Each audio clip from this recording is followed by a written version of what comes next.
What kind of a name is Erik Erikson? A little redundant, right? After I tell you this story, you will likely never forget his name again. When you are old and in a nursing home someday and cannot remember your own kids' names, you will still likely remember Erik Erikson. Erik Erikson was not born Erik Erikson. He was born Erich Hamburger. His father, Dr. Hamburger, married his mother while she was pregnant with Erik, meaning his real dad abandoned him and his mother. Erik was raised to think that Dr. Hamburger was his biological father. He had a very contentious relationship with his father. Erik wanted to be an artist, but his dad really pushed for him to be a medical doctor. When Erik was 18, he found out that Dr. Hamburg was not his real dad and that this had been hidden from him.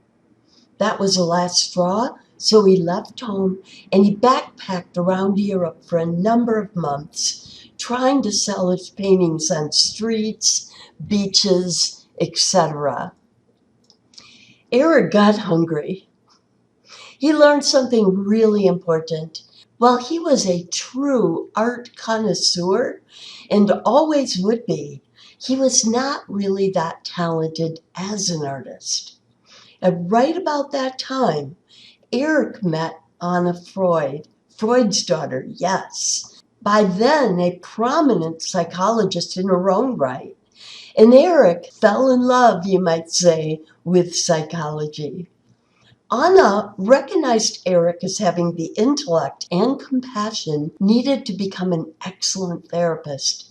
So she took him under her wing and helped guide him through what you would think of today as his undergraduate and graduate work. Erik became a prominent psychologist then himself in his own right. By the way, it was when Erik found his passion, psychology, that he changed his name to Erik Erikson. He claimed that the redundancy stood for the fact that he was a self-made man. Erik Erikson, son of himself, son of Erik. Do you think perhaps he still had some daddy issues? Erik was the first psychologist to propose a lifelong theory of personality development, focusing on social skills. And his is still the leading theory, the one for which we have the most evidence today. His theory outlines critical windows of development in your social self, which is why he calls it his psychosocial theory, not to be confused with Freud's psychosexual theory coming next week. So let's test your previous learning this week regarding Erikson's psychosocial theory. For each stage, you learned an age range, a psychosocial question, and the possible consequences depending on how the question is answered.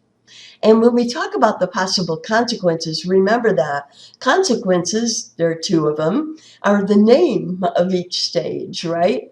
So the first one, for instance, a consequence would be either trust or mistrust in your social self as a default. So pause the video here and then come back and we will compare answers. Okay, so the first stage is trust versus mistrust, and that would be 0 to 1.5 years of age, 0 to 1.5.